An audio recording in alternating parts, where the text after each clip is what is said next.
This is Carl at National RV Detroit, and I'm going to walk you through this 2020 Forest River Salem Model 27RE. Alright, I'm on the door side of the trailer. We do have the slide outs out already. Okay, so to start off with, your stabilizer jacks are the crank down scissor type. Just takes a 1/4 inch, or excuse me, a 3/4 inch socket, or a drill attachment, or a crank. This one comes with a drill attachment. These here are called strong arms, and they just help to stabilize the trailer more. It's a good thing to have. You just want to make sure that these are open here. Let me get my other hand out of here, because I can't quite fit it in there. There we go. So you just want to make sure that these are loose when you crank the, or that is loose, I should say, when you crank the stabilizer up or down. So when you crank it down, you're just going to tighten this up, and it keeps it from moving forward and backward. It takes a bit of that movement out of it, so it's a good thing. And normally it's an add-on, but this trailer comes with it standard, so you got one on each corner. Okay.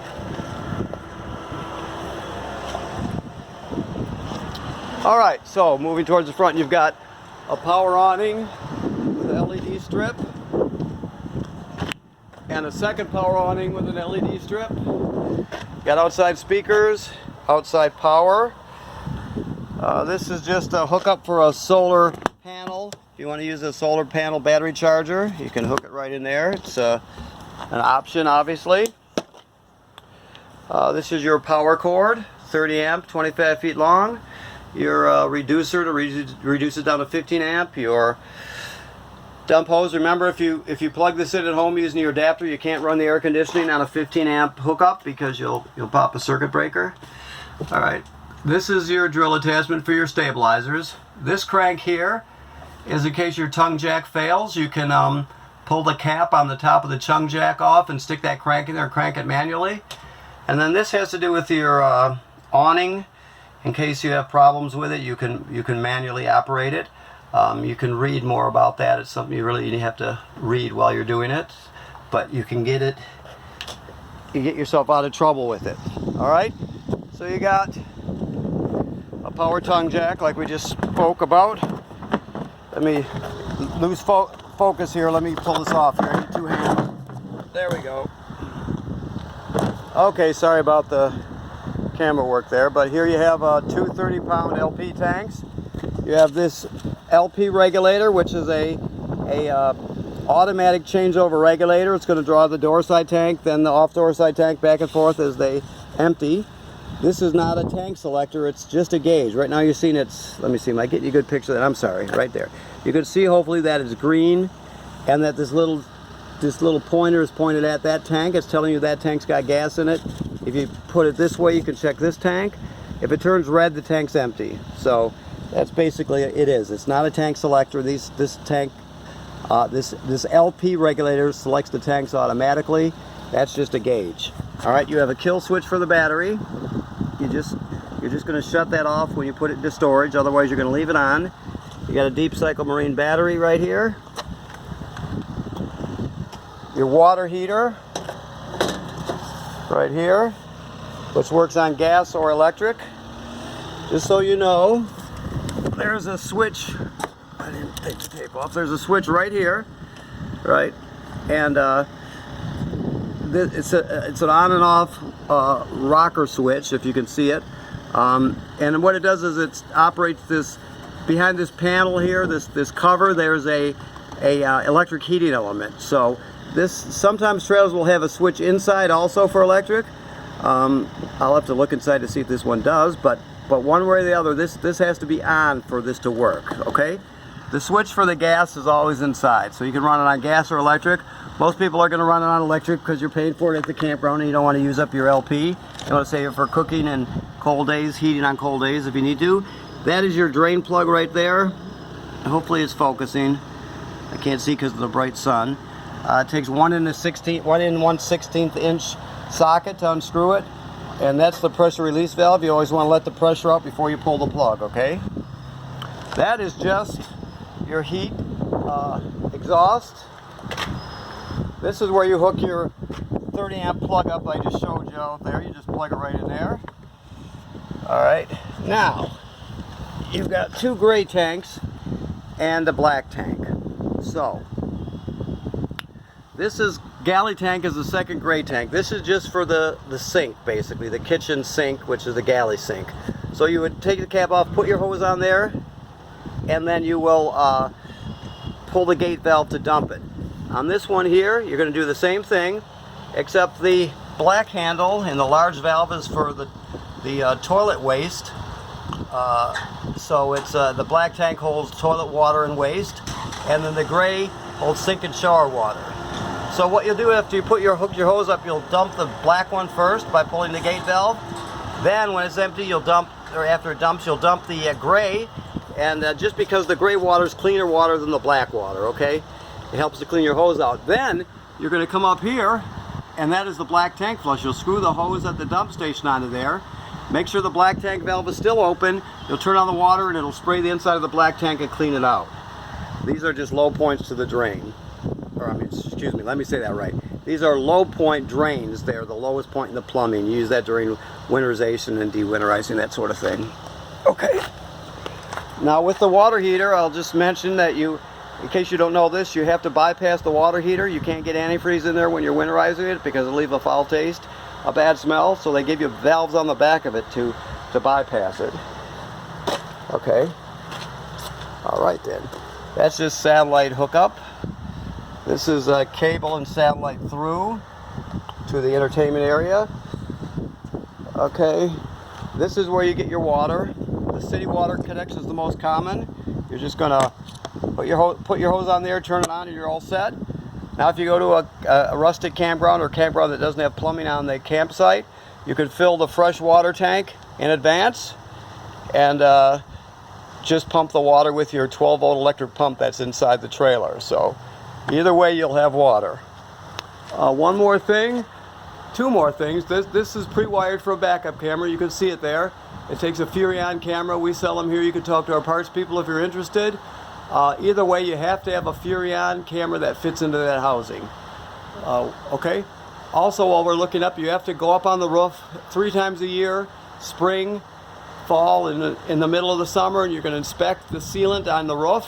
It's got a lap sealant called Dicor. And you're going to check all the sealant and make sure there's no cracking or separation. If you see that happening, you got to get it taken care of. That's why you inspect it. Odds are you're not going to have to do anything. You're just looking around. But sometime when you're up there, you're going to have it touched up. So that's why you're doing it. Just to be safe and just to protect your investment. Keep your trailer nice and dry. The steps fold into the trailer, obviously. If you're on uneven terrain, you can adjust the steps. You can see this pin comes out right here, and you can move the legs up and down so they sit correct. Okay. To extend your awning, you're just going to use this button here.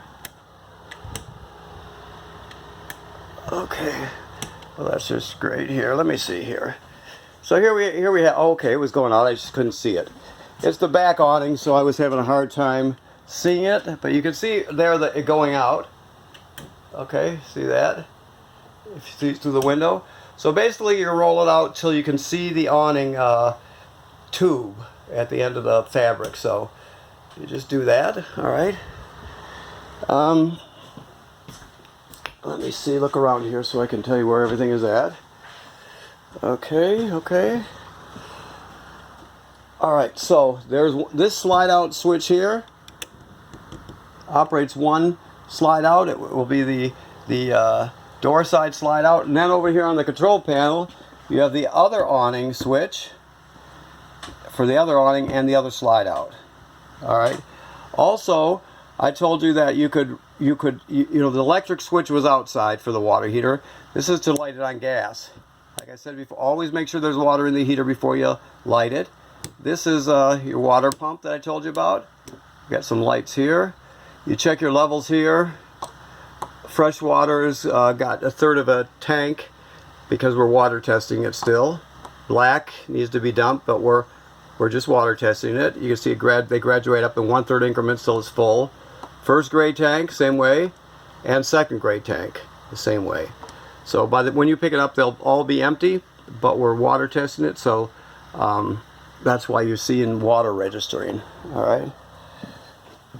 Okay. This couch jackknifes flat, turn into a bed. Okay. This table can drop down. You pull the poles out of it and turn it into a bed. You use the cushions to fill in the space. So you got 2 beds there. You got 2 recliners here. Your antifreeze inlet is behind here for winterizing. You see there's a sticker on it for you. Remember I told you about bypassing the water heater. You always got to remember to do that. Your fireplace, you've got a fan speed. You got a thermostat. You can adjust the look of the flame. A lot of features, and it runs on 110 AC, so you don't have to use up your LP if you're just sitting there in the night or in the morning and around the living area here. You can just use that instead, so you don't use up your LP. Your sound bar, basically you can stream off a USB stick with it. You can hook up wirelessly with Bluetooth and play your MP3s off your phone or your tablet. This is an HDMI in. You got 2 zones. 1 is inside the trailer, 2 is outside the trailer. So there's a lot you can do with it. There's a backer plate behind here for your TV, and that's where you hook it up at.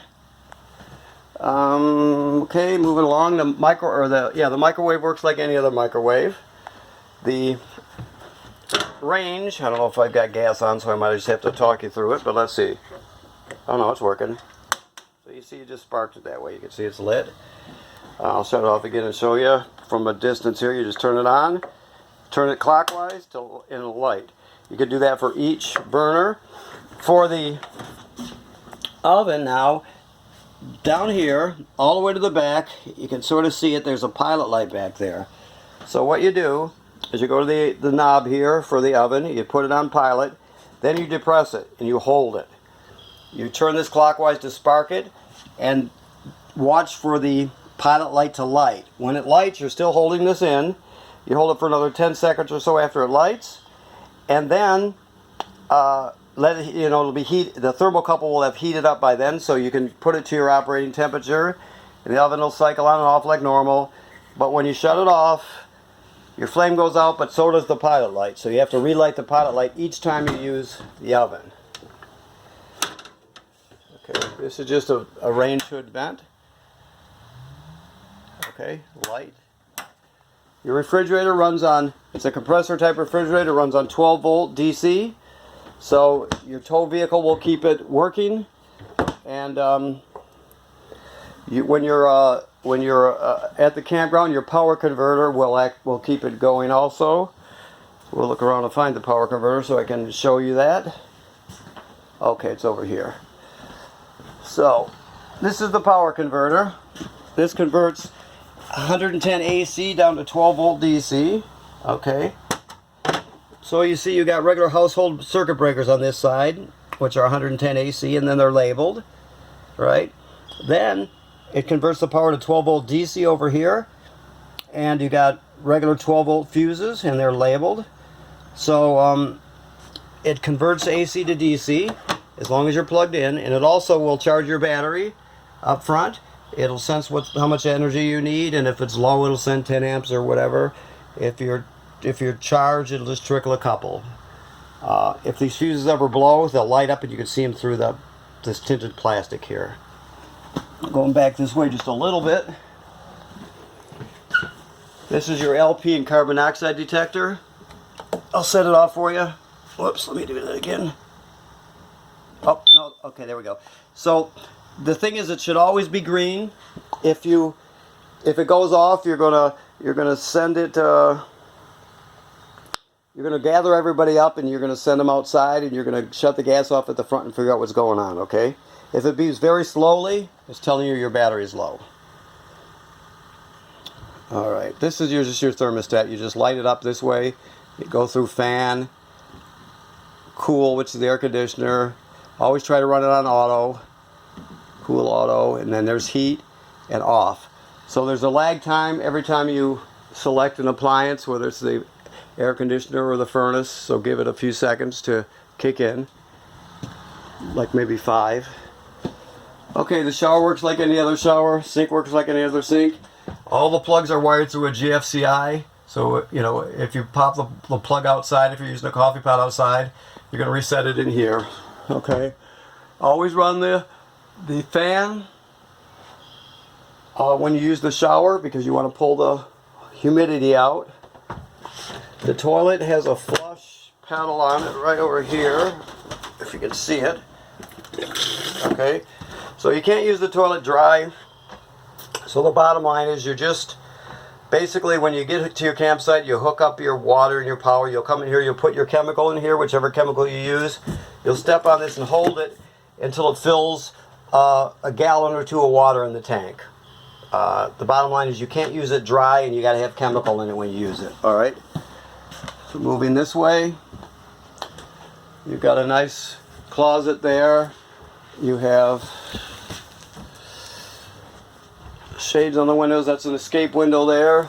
Here you have a TV backer if you want to hang a bracket, and you got cable and antenna and power. Your escape window works like this.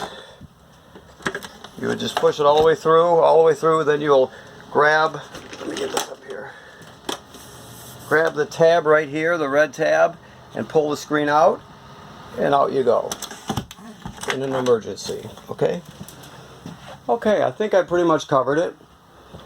Let me walk back through to make sure I didn't miss anything. It's getting late in the day here, and I'm getting a little slap happy, so okay. One more thing. This is telling you right here that this is pre-wired for basically a Wi-Fi booster. If you're interested, you can go to this website, kingconnect.com, I believe it's called, and it'll show you the options. There's another port on the roof where you'd hook an antenna, and then you'd hook a router to here, and you just have a network inside your trailer, and it has a signal booster that will give you better Wi-Fi off of public campground Wi-Fi or wherever you're at. It just gives you better reception and that sort of thing. So, okay. All right. So, thanks for purchasing your trailer here at National RV Detroit. And if you have any questions, you can call us, and any issues, you call service, and we'll take care of you. And make sure you get a lot of good use out of your trailer. Thank you.